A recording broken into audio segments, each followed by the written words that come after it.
함께 성경 말씀 보도록 하겠습니다. 성경 말씀은 로마서 5장 6절부터 11절까지 말씀 중에 있습니다.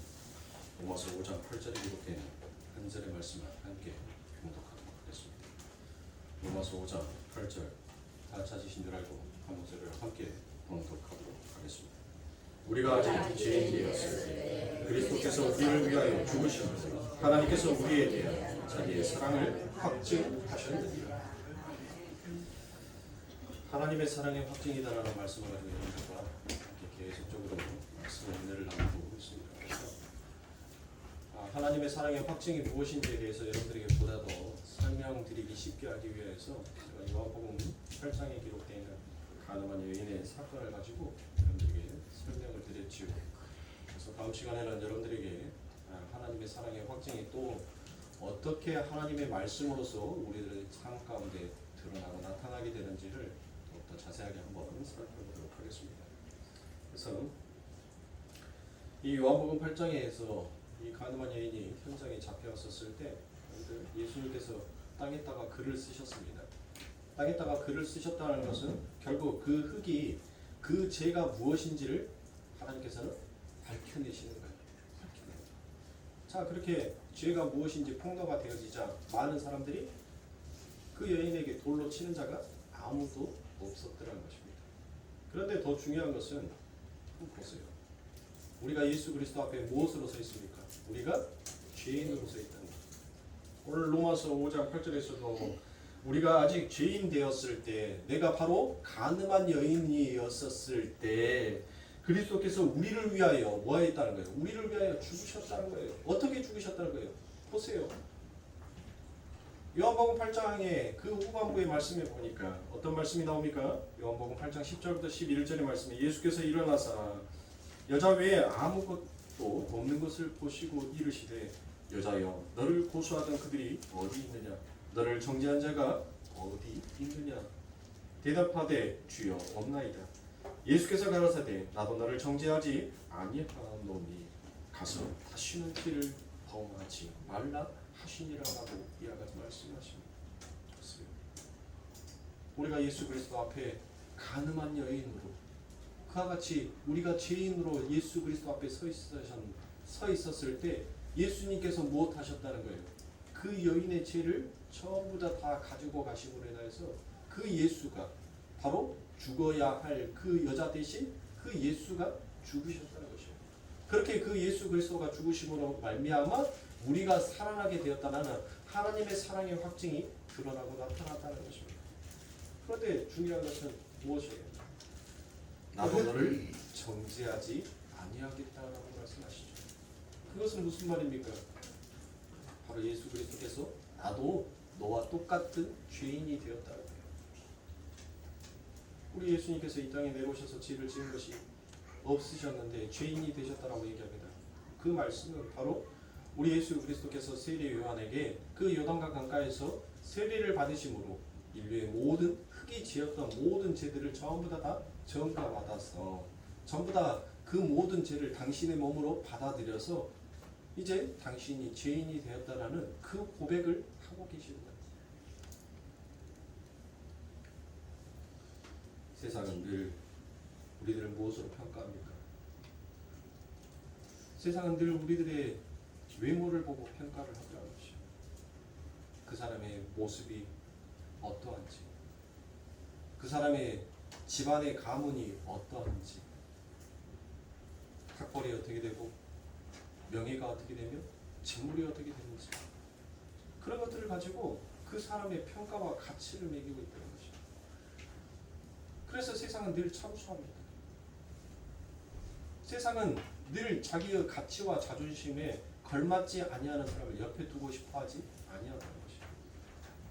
그리고 오히려 그와 같이 동급 취급을 받는 것을 굉장히 혐오스럽게 여길 정도입니다. 그러나 예수님은 그와 같이 하지 않으셨어요. 예수님은 사람을 외모로 취하지 아니하시고 그 사람을 마음을 보시고 예수님께서는 그들 곁에 가셨던 거죠. 그가 가늠한 여인이다. 그가 살인자. 그가 병들의 대자. 그가 부자든 그가 가난하든 그러니까 잘 배우든 못 배우든 우리 예수님은 전혀 개의치 않으셨다는 것입니다. 그 아버지 하나님의 그 사랑을 그들에게 마음껏 부어주신 것입니다. 교회는 바로 이런 것이에요. 가치와 자존심을 내려놓고 우리는 예수 그리스도의 눈으로 내 형제와 내 자매를 살펴야 하는 것입니다. 그들과 동등됨을 취하는 것을 부끄러움으로 여겨서는 안 돼요. 부자나 가난한 자나 잘생긴 자나 못생긴 자나 잘 배운 자나 못 배운 자나 그것이 교회 안에서는 중요한 것이 아니다는 것입니다. 바로 이 교회 안에 누구의 사랑으로 이와 같이 한 자리에 모이게 되었는지를 그걸 보라는 거예요. 그러므로 사랑하는 성도님들, 오늘 우리가 본문 읽었던 로마서 5장 8절의 말씀, 아니 본문 전체인 로마서 5장 6절부터 11절까지의 말씀을 우리가 성경의 눈, 하나님의 눈으로, 예수 그리스도의 마음의 눈으로 여러분들 우리가 성경을 읽지 아니하면 지금 하나님께서 우리들에게 무엇을 요구하고 계시고 우리가 그 하나님의 요구하시는 행위에 어떻게 부합해 드려야 할지를 우리는 전혀 보지 못하고 알지 못합니다. 그러니까 알지 못하니까 성경을 인간의 가치와 자존심과 지식과 이성으로 여러분들 성경을 봐버리면 오히려 우리가 해야 할 행위들만 드러나게 되더라는 것입니다. 인생의 목적은 여러분들 우리가 이 땅에서 무엇인가 가치를 두는 것이, 우리가 이 땅에서 우리의 이름을 그 흙에다가 남기는 것이 여러분들 인생의 목적이 아닌 것이에요. 하나님께서 당신의 백성들, 창세전에 선택한 당신의 백성들을 굳이 이 역사라는 세계 속에 집어넣었다는 것은 무엇입니까? 바로 하나님의 백성들을 너희가 이 세상에서 얼마나 불가능하고 얼마나 무력한 자였는지를 너희들은 그것을 알고 하나님을 의지하라라고 하나님께서 우리들을 이 역사 속에 던져놓는 거예요. 여러분들 기독교와 타 종교의 차이를 제가 여러 번 여러분들에게 말씀을 드립니다. 기독교와 타 종교, 다른 종교, 즉 불교를 대표로 들 수도 있고 천주교를 들 수도 있습니다. 여러분들 기독교와 그 다른 종교들이 왜 틀린가요? 왜 다른가요? 기독교는 타력의 종교, 즉 자기의 힘으로 이룰 수 있는 것이 아무것도 없다는 것을 인정하는 것이 그의 기독교입니다. 그러나 기독교 외의 다른 종교들은 자력의 종교란 말이에요. 자력의 종교. 즉 자기의 힘을 발휘해서 자기의 행위를 발휘해서 마치 구원을, 선을 이룰 수 있는 것으로 이야기한단 말이에요. 그러나 성경은 그와 같은 얘기를 하지 않아요.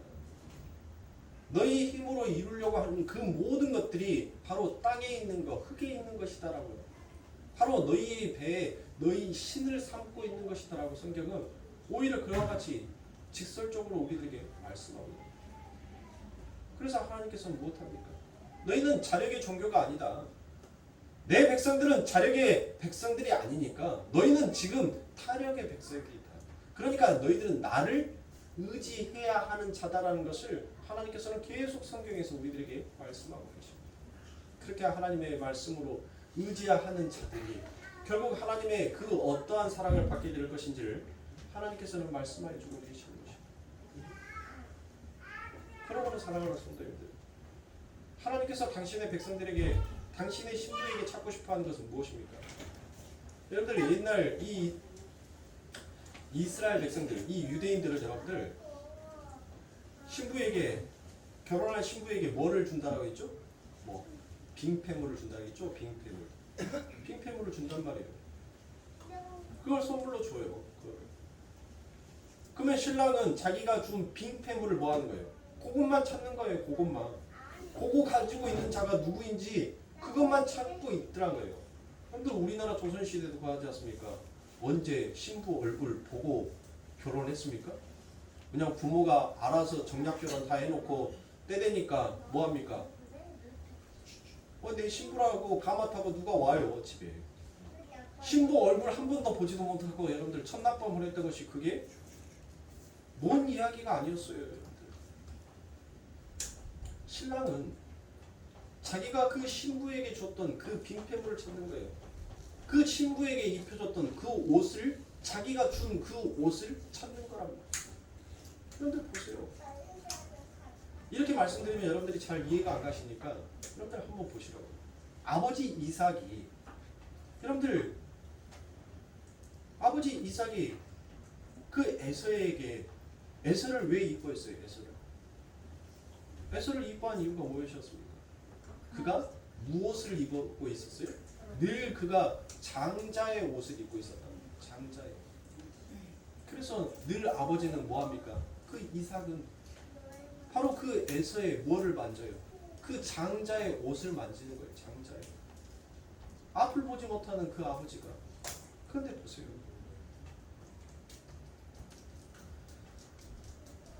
이삭이 여러분들 그 장자의 축복을 줬었을 때 그 사람이 가지고 있는 알맹이를 봤을까요? 그 사람이 하는 행위를 봤을까요?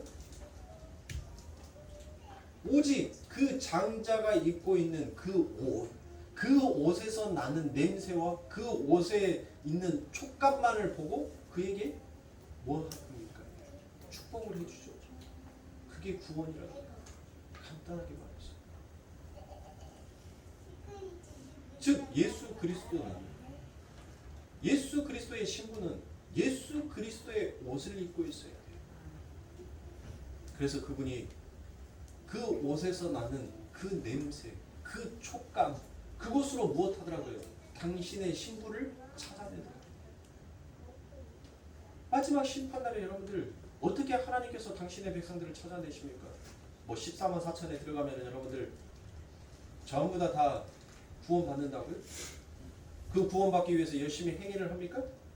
인간의 행위란 여러분들 결국 더러운 추악한 냄새밖에 없어요.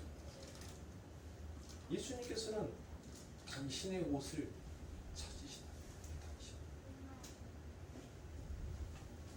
그 안에 있는 내용들은 결코 중요한 것이 아닙니다.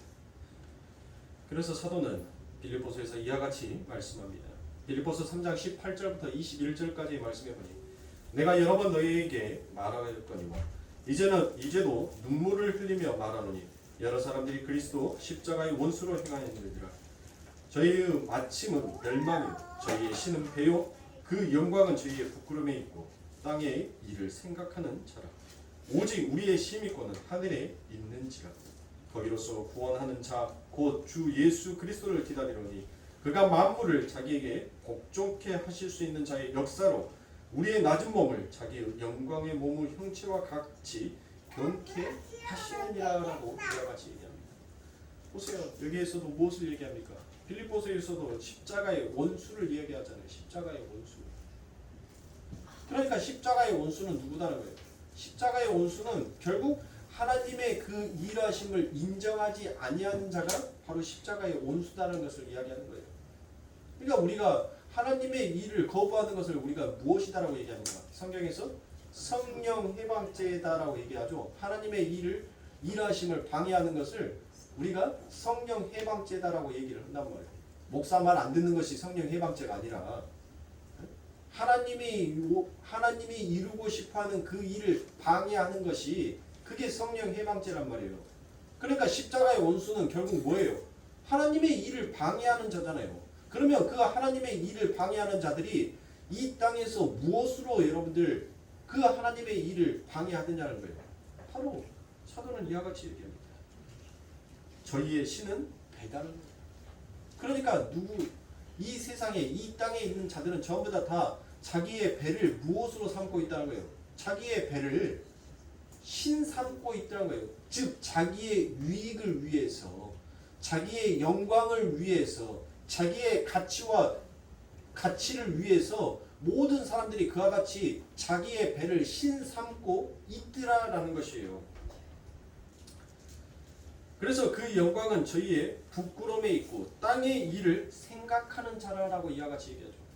그러니까 땅에 있는 것이라고 생각하니까 여러분들 땅에 있는 거 그러니까 대부분 여러분들 대표적으로 뭐 재물, 명예, 권력 이런 것만을 얘기하고 있는 건데 여러분들 이 땅에 있는 것이라는 것은 결국 나의 중심으로 살고자 싶어하는 모든 것이 다 땅에 있는 것이다라고 지금 성경은 이야기하는 거예요. 어떤 특정한 것만 이야기하는 것이 아니더란 거예요. 인생 너희의 자체가 지금 전부 다 땅에 속하여 있더라고요.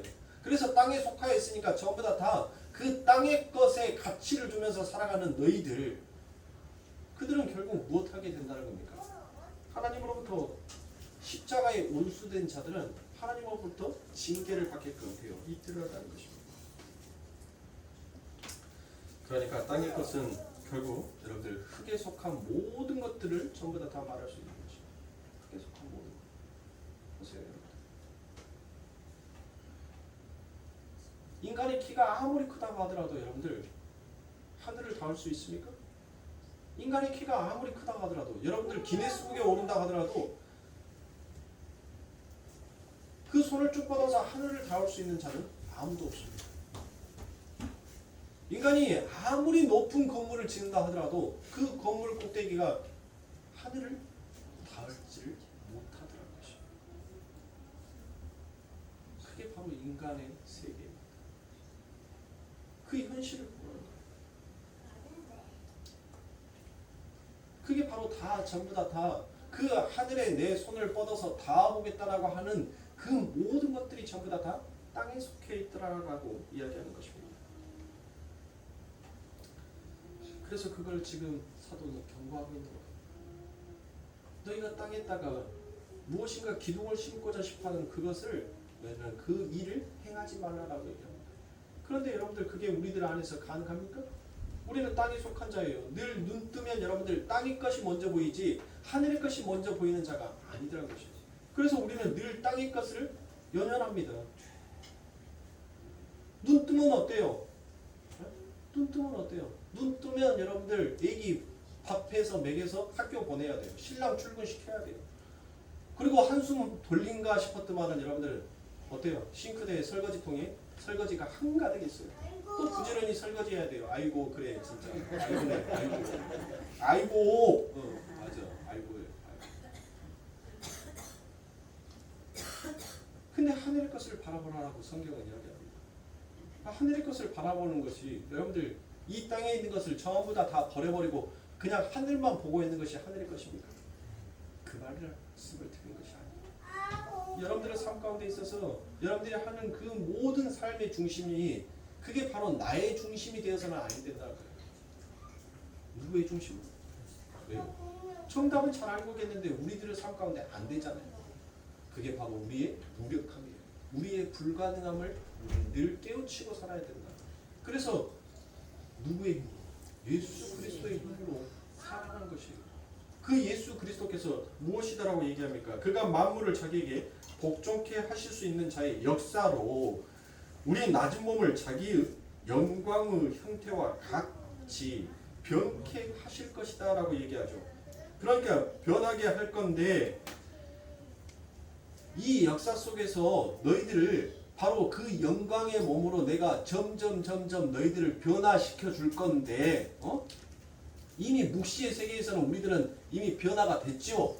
변화가 돼 있단 말이에요. 그런데 이 역사를 살면서 그 변화된 완성되어 있는 것이 무엇인지를 우리가 조금씩 알아가는 거예요. 아, 이게 완성이구나. 이게 완전한 자의 모습이구나. 그러니까 예수 그리스도께서 뭐 하는 거예요?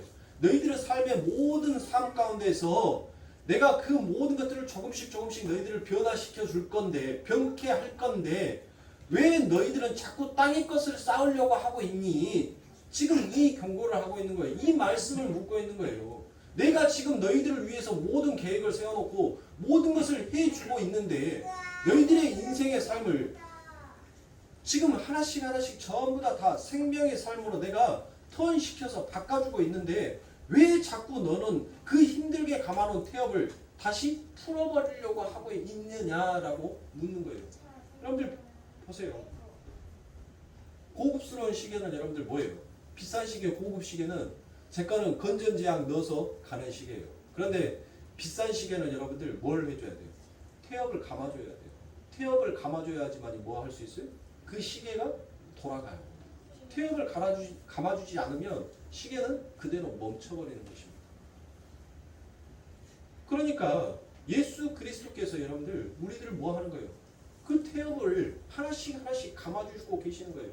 그래서 예수 그리스도 하늘을 위한 하늘의 시간으로 살 수 있게끔 예수가 만들어주고 계시는 거예요. 근데 자꾸 우리는 뭐 하는 거예요? 그 가는 시간에 있어서 우리는 푼단 말이에요. 푼다는 말이 뭔 말인 줄 아세요? 늘 쪽박하다는 거예요. 늘 초조하다는 거예요. 벌써 내 나이가 이 정도 됐는데 헌드를 집도 하나 잘 마련해야지. 멋진 자동차도 하나 타고 다녀야지. 자식들에게 돈도 안마를 좀 물려줘야지. 그러니까 가는 시간들이 여러분들 뭐예요? 야속하게 느껴지는 거예요. 그래서 자꾸 뭐 하는 겁니까? 아이고 세월아 좀 천천히 좀 가라. 천천히 좀 가라. 우리가 계속 그 말 하지 않습니까? 하나님의 시계는 여러분들 이미 우리들에게 정해진 시간들이 있단 말이에요. 정해진 분초가 있어요. 하나님의 시계는 여지없이 그 분초를 향해서 여러분들 달려갈 수밖에 없는 것입니다. 그런데 자꾸 우리는 멈춰달라고 하잖아요.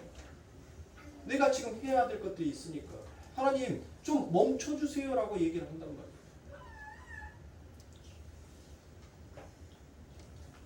그러니까 살아가십니다.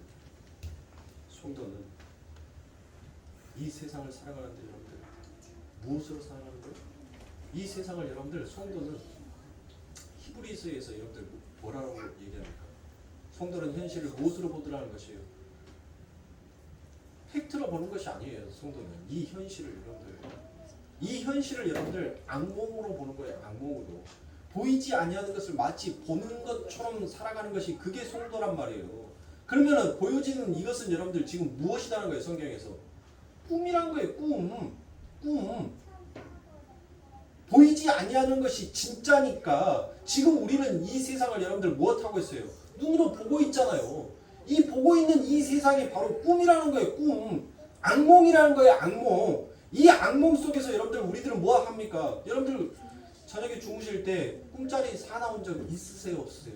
그래서 여러 번 드치럭 하면다가 깊은 잠을 못 주무시고 여러분들 깰 때가 한두 번이 아니지 않습니까? 뭐 매번 그러시지는 않겠지만은 간혹가다 한 번씩 굉장히 시달리는 꿈을 꿀 때가 있잖아요. 그럴 때마다 여러분들 못합니까? 몸부림을 치잖아요. 그리고 난 다음에 그 꿈에서 여러분들 결국은 털어내고 깨잖아요. 눈을 뜨잖아요. 성경은 그것을 얘기하고 있는 거예요. 너희들은 지금 이 악몽의 꿈을 꾸고 있으니까 그 꿈을 깨라는 거예요. 그 꿈에서 깨어나야지만이 너희가 못한 자라는 거예요. 일어설 수 있는 거라고 얘기를 합니다. 그런데 이 땅에 있는 사람들이 여러분들 못해요. 그 꿈속에서 행위를 해놓고 꿈속에서 여러분들 그 행위를 그 이성과 지식이라는 그 지혜라는 감정을 가지고 꿈을 꾸고 살아가고 있단 말이에요. 꿈속에서 살아가고 있는데 그 꿈속에서 행위를 해놓고 하나님 나 잘했죠 라고 말하고 하나님 나 상 주세요 라고 가히 말할 수 있냐고요. 내가 꿈에서 여러분들 착한 일을 했단 말이에요. 꿈에서 착한 일을 했는데 나 착한 일을 했으니까 나 상 주세요 라고 말할 수 있냔 말이에요. 네? 꿈속에서 내가 부자가 되었어요. 꿈속에서 근데 그 꿈에서 딱 깨니까 뭐예요? 현실은 내가 부자예요? 아니에요?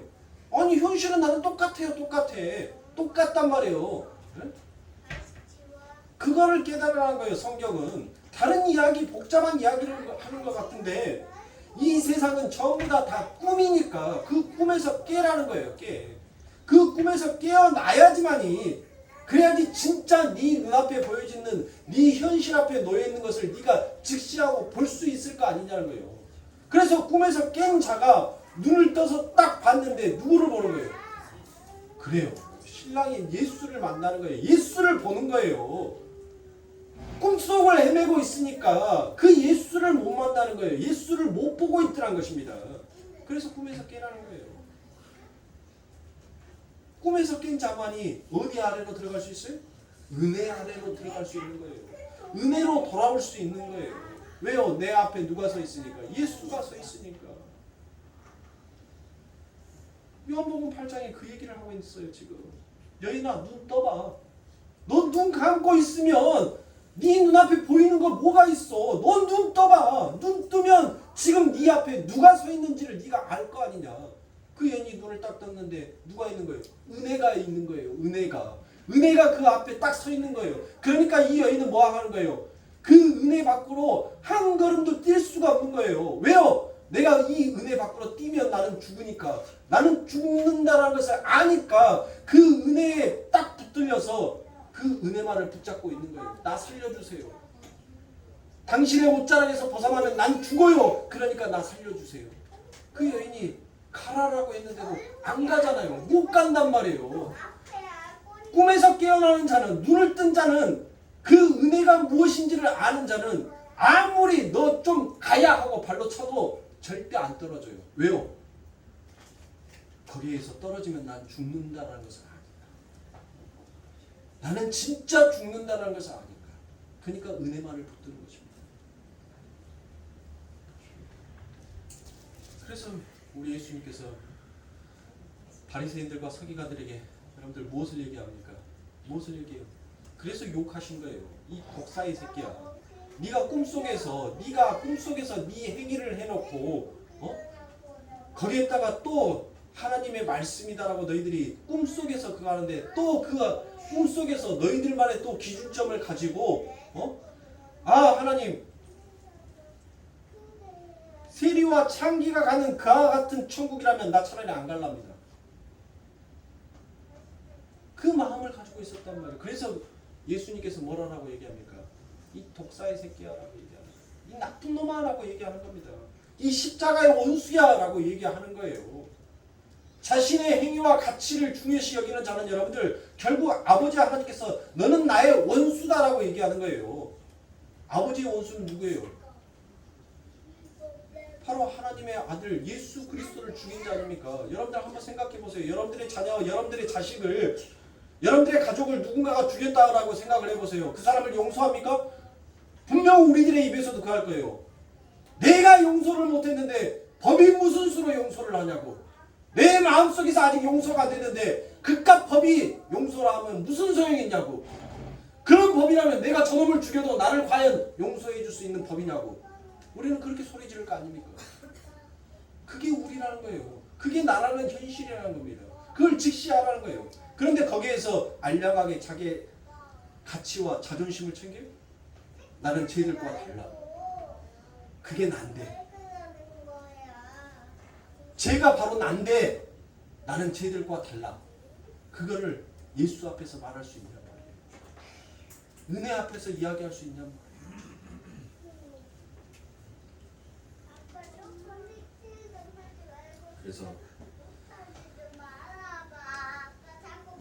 그래서 하나님께서는 이처럼 하나님의 일을 인정하지 아니하는 자들을 향하여서 하나님께서는 때로는 매몰차게 그들을 심판하시고 벌하시기도 하십니다. 그래서 하나님께서는 당신의 일하심을 인정하지 아니하는 자를 바로 십자가의 원수다라고 그와 같이 얘기하는 거예요. 갈라디아서 2장 19절부터 21절까지 말씀해 보니 내가 율법으로 말미암아 율법을 행하여 죽었나니 이는 하나님을 향하여 살리려 함이니라.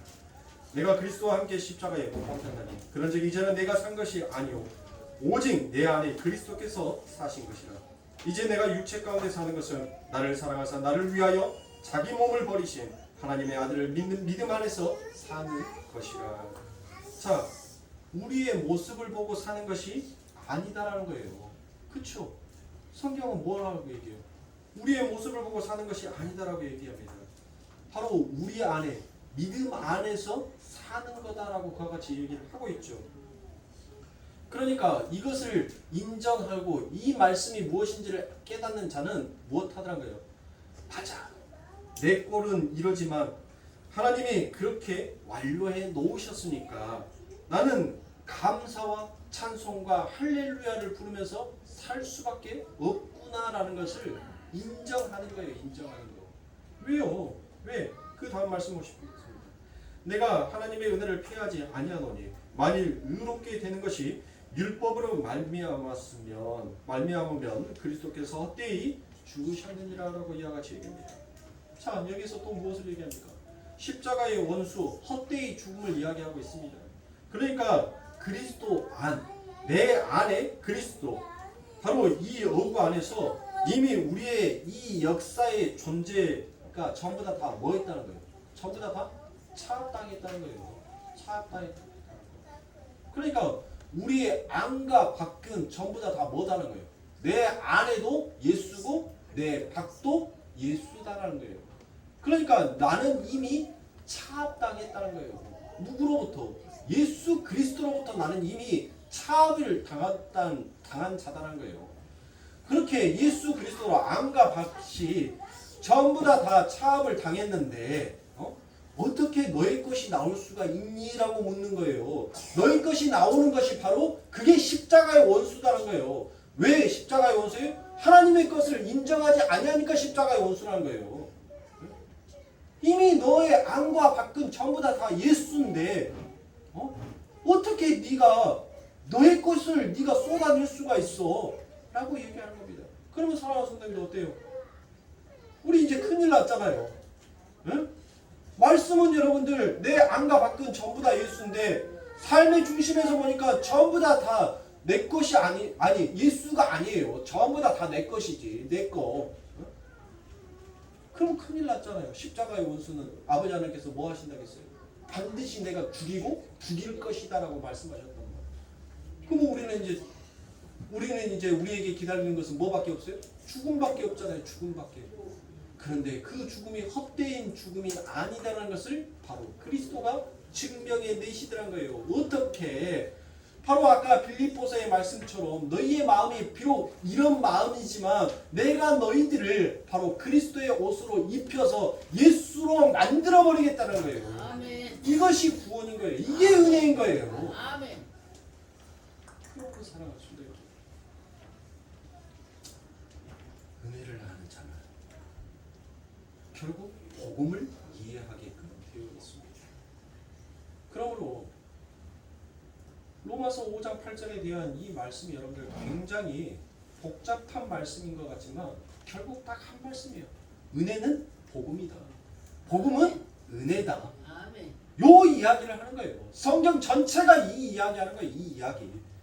은혜를 깨닫는 자는 복음이 무엇인지를 알고 복음이 무엇인지를 아는 자는 반드시 그 은혜를 깨닫게끔 되어 있더라라는 것입니다. 아멘. 이게 성경이 이야기하는 거예요. 얼마나 심플합니까? 얼마나 간단해요. 얼마나 간단하면서도 여러분들 왜 우리들 삶 가운데서 인정하지 못하는 거예요? 우리의 존재가 내 실체가 무엇인지를 깨닫지를 못하니까 자꾸 망각하고 착각을 하니까 그러니까 여러분들 이게 이 복음이 이 은혜가 자꾸 내 삶 가운데서 가리워지는 거예요. 자꾸 나타나지를 못하고 있는 거예요. 여러분들 보세요. 하나님은 이와 같이 당신의 일하심에 있어서 굽히지 아니하는 자, 끝까지 자기의 것을 내세우는 자를 하나님께서는 아주 매몰차게 여러분들 그를 심판하십니다. 그 대표적인 이야기를 여러분들 엘리야의 이야기를 들 수 있습니다.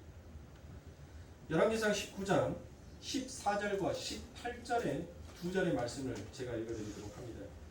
제가 대답하되 내가 만군의 하나님 여호와를 위하여 열심히 특심하오니 이는 이스라엘 자손이 주의 언약을 버리고 주의 단을 헐며 칼로 주의 선지자들을 죽였음이오며 오직 나만 남았거늘 저희가 내 생명을 찾아 취하려 하나이다. 그러나 내가 이스라엘 가운데 7천인을 남기리니 다 무릎을 바알에게 꿇지 아니하고 다 그 입을 바알에게 맞추지 아니한 자니라 라고 이와 같이 얘기합니다. 보세요. 이게 무슨 말입니까? 지금 엘리야가 하나님의 무엇으로 쓰여지고 있어요? 하나님의 도구로 사용이 되죠. 그래서 바알에게 우상 숭배를 했던 그 850명을 단칼에 도륙을 해버리는 사건이 이곳에 기록이 되어 있습니다. 그러니까 여러분들 그 일을 하고 나니까 못한 거예요. 우리가 뭔 선한 일, 착한 일을 하면 어때요? 괜히 어깨가 우쭐해지죠. 우쭐해진단 말이에요. 지금 이 엘리야가 그걸 한 거예요. 하나님께서 그를 사용한 줄 그가 또 착각을 한 겁니다. 그가 단칼에 하나님의 말씀을 가지고 그 선지자 850명을 단칼에 죽여버리고 나니까 여러분들 무엇하는 거예요? 지가 우쭐한 거예요. 왜요? 거기에서 누구만 살아남았으니까. 지만 살아남았으니까. 자기만 살아남았으니까. 마치 이건 여러분들 누가 한 말이에요? 석가가 얘기했어요. 석가가 태어나자마자 7발자국을 걸어가면서 지가 한 말이 있어요. 뭐라고 한 줄 아세요? 천상천하 유아 독전이라고 얘기했어요. 지가 태어나고 7걸음 걸고 난 다음에 천상천하 유아 독전이라고 말했다니까요. 천하에 나밖에 없다라고 그 말을 했단 말이에요. 지금 그 이야기를 누가 하고 있는 거예요? 하나님의 선지자라고 하고 있는 이 엘리야가 지금 그 하나님 앞에서 그 이야기를 하고 있는 거예요. 하나님이 그를 하나님의 영광을 위해서 그를 지금 잠시 사용하는 도구로 썼는데 지가 잘난 줄 알고 지금 무엇하자는 거예요? 그 850명을 도륙해놓고 천상천하 유아 독전이다 라고 하나님 앞에서 이야기하고 있는 거예요. 내가 바로 신이다 라고 이야기를 하고 있어요. 그때 하나님께서 무엇을 얘기합니까? 야, 너만 살아남은 줄 알았지. 내가 바알에게 무릎 꿇지 아니하고 그에게 입맞추지 아니한 7,000명을 남겨놨다는 거 너 모르냐? 라고 그에게 말하는 거예요. 네? 그에게 말하는 겁니다. 7이라는 숫자는 여러분들 무슨 숫자라고 했어요? 안식의 수, 완전한 숫자라고 얘기했잖아요. 하나님의 숫자.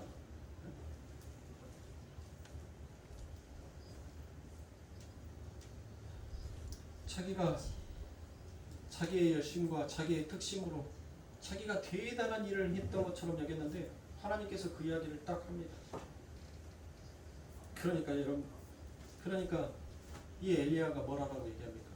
하나님께서 너만 살아남은 줄 알았지 내가 7,000명 남겨놨어 라고 얘기하면서 네가 한 행위 별로 기특한 행위 아니야. 네 열심 별로 그 열심 낸 것도 아니야 라고 하나님께서 그의 자존심을 확 하고 밀어버렸단 말이야. 땅바닥까지 쫙 밑으로 밀어버렸단 말이야. 그러면 이 엘리야는 뭐라고 얘기해야 합니까?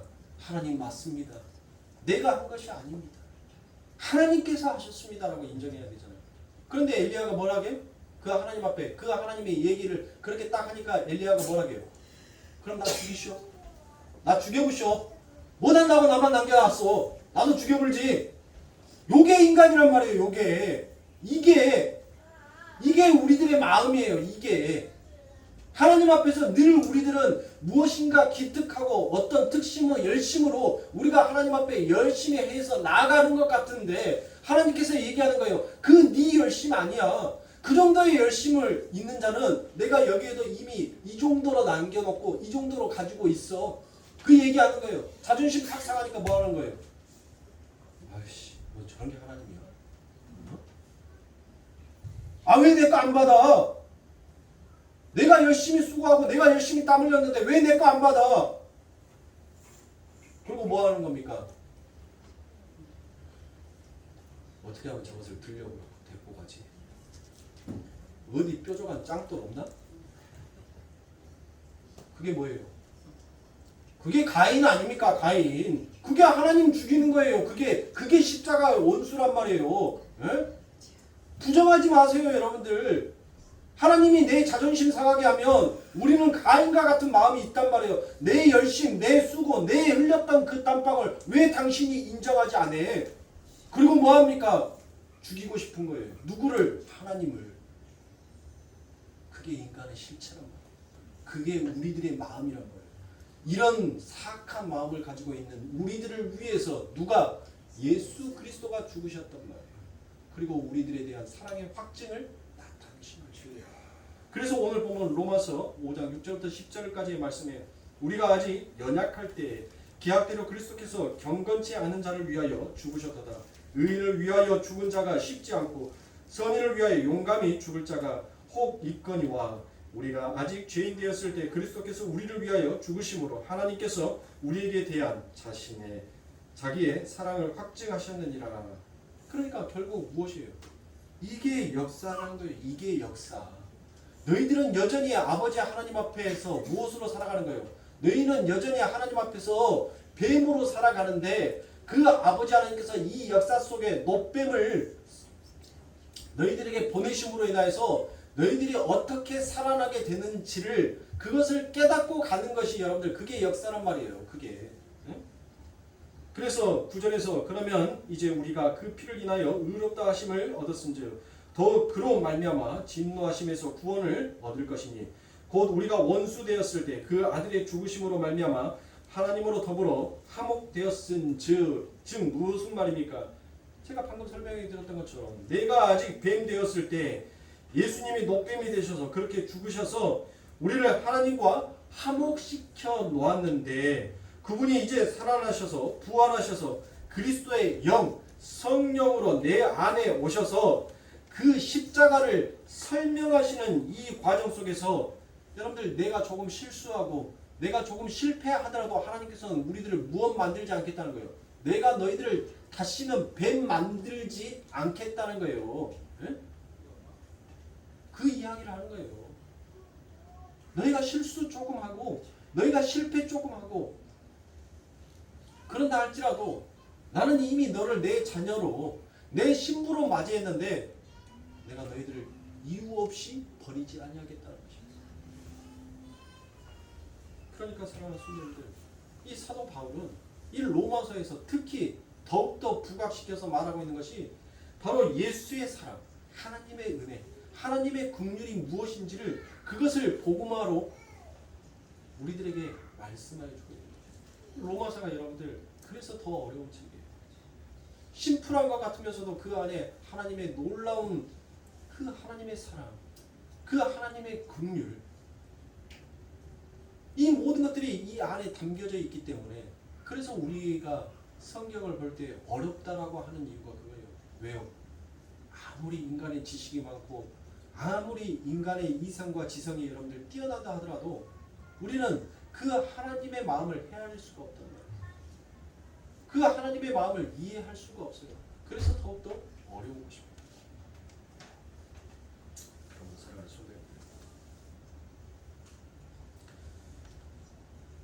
우리는 도저히 우리들의 인생 가운데서 혼돈하고 어둠이었고 흑암이었던 그 모든 것들이 여러분들 거쳐질 수 있는 자가 아니었어요.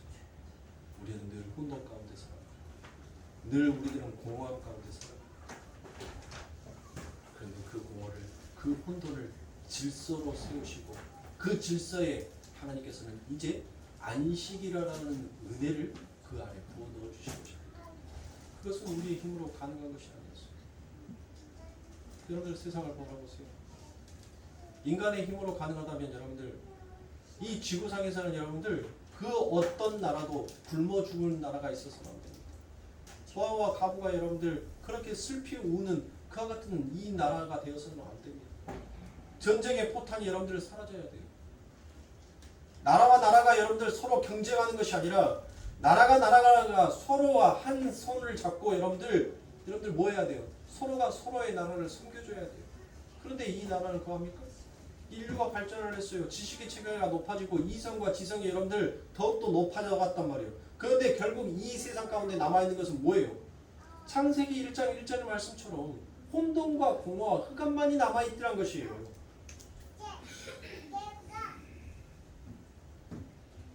성도는 그 꿈속에서 혼돈과 공허와 흑암을 여러분들 질서로 잡으려고 질서로 만들려고 하는 자가 아닙니다.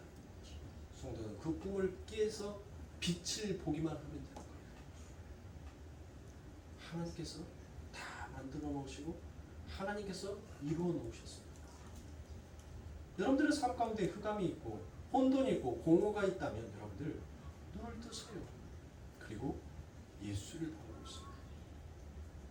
여러분들의 문제를 내려놓으세요. 내 방법, 내 생각. 그렇다고 해서 여러분들 나태하라는 말은 아닙니다. 하나님께서 여러분들의 삶 가운데 어떻게 그 일을 인도하실 때까지 여러분들은 끊임없이 못해야 돼요? 기도하러 가셔야 돼요. 기도. 하나님이 나의 뜻 이루어주지 않는다고. 나 죽이세요. 내 뜻 안 이루어질 거면 나 죽이세요. 라고 그렇게 엘리야처럼 말하는 자가 아니에요. 우리는 우리 안에 안과 밖으로 누가 계셔요? 예수가 있다. 나의 뜻대로 되지 아니한다 할지라도 아버지 하나님의 뜻은 늘 옳으시니 아버지 하나님의 그 뜻대로 내 인생을 하나님의 그 계획을 내 삶 가운데에서 이루어 주소서라고 우리는 그와 같은 고백을 할 수 있는 자가 되었습니다. 그리고 또 은혜를 알고 복음을 아는 성도는 그 고백을 하나님 앞에 드릴 줄도 알아야 해요. 성도는 이 땅의 것을 심는 것이 아니라 이 땅의 것에서 벗어나서 여러분들 위의 것을 심는 자입니다. 그러므로 사랑하는 성도님들, 위의 것을 바라본다는 것은 여러분들의 삶 가운데 늘 무엇을 생각하면 되는 거예요? 예수를 생각하시면 되는 거예요. 하나님, 나는 여전히 불가능합니다. 하나님, 저는 여전히 연약하고 나약한 존재이군요. 저는 여전히 무력한 존재이군요. 하나님, 늘 눈에 보여지는 것이 전부인 줄 알고 살아갑니다. 눈에 보여지는 것은 늘 연연할 수밖에 없는 것이 제 인생입니다. 그런데 하나님, 제가 어떤 믿음으로 저 하늘의 것을 바라볼 수 있겠습니까? 그러나 내 안에 계신 예수님, 내 안과 밖에 계시는 그 아버지 하나님의 능력이 권세가 내게 부어져야지만이 하나님 잠시나마라도 제가 아버지를 생각하지 않겠습니다. 그러니 나를 도와주세요. 오늘 찬양 속에서도 그에 있지 않습니까? 오늘 집을 나서기 전 기도했나요? 여러분들, 기도는 우리의 평생에 가야 할 우리의 소망이고 소원이고, 기도만이 여러분들 그 하나님 앞에 나아갈 수 있는 길이 열려지는 거예요. 생명의 문을 열 수 있는 것은 기도란 말이에요. 기도로서 예수를 찾아야지. 여러분들 행위로서 예수를 찾으려고 하지 마세요. 기도로서 예수를 찾아서 그 예수라는 생명의 열쇠로 천국문을 열고 들어가시는 거예요. 내 행위로, 내 착함으로 그것으로 천국문을 열려고 해봤자 맞지 아니하는 열쇠를 가지고 그 천국 앞에 갔는데 어떻게 그 자물쇠가 열립니까? 그 자물쇠는 오직 예수라는 자물쇠, 예수라는 열쇠만 여러분들 문이 열린단 말이에요. 요모야만하면은 또 머릿속에서 맞는 키 갖고 가면 돼요 라고 하는 사람도 있을지 모르겠지만 가지고 가세요. 열린가? 그 문이 열린가? 여러분들 도둑놈들이 여러분들 웬만한 번호키에 든 자물쇠는 여러분들 그냥 핀 하나, 핀셋이죠. 핀셋. 그 핀셋 하나면 다 연대요. 그런데 우리 옛날 어르신들이 썼던, 조선시대에 썼던 여러분들 빗장 있죠. 빗장. 그 빗장으로 해가지고 여러분들 그 해놓은 그 자물쇠로 여러분들 딱 걸어놓잖아요.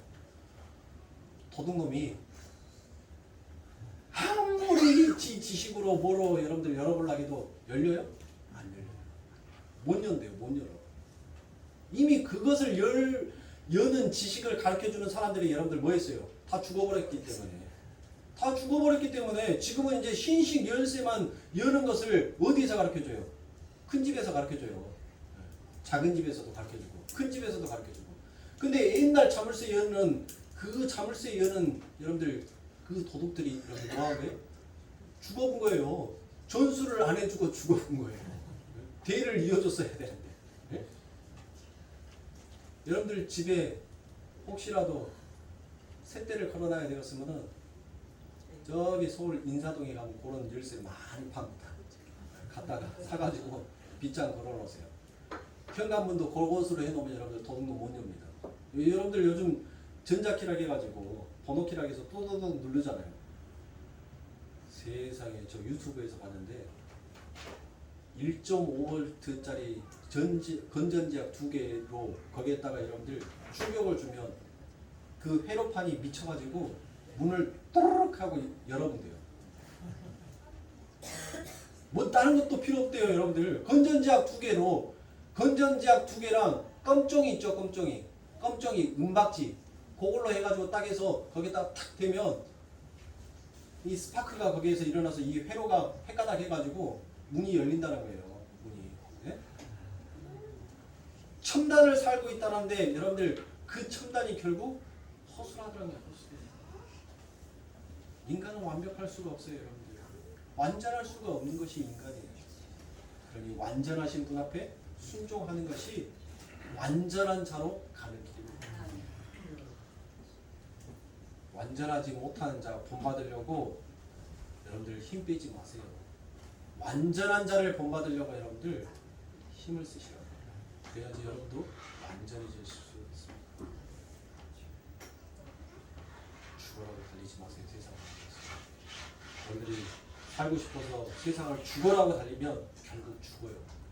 그러나 여러분들이 죽고 싶어서 열심히 예수에게 달리면 예수는 여러분들을 계속 살려내리라는 것입니다. 예수를 향해서 달리시기 바랍니다. 세상을 향해서 달리시지 마십시오.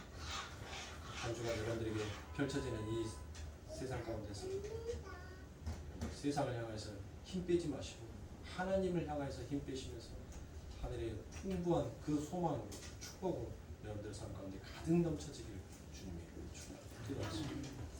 하나님 감사합니다.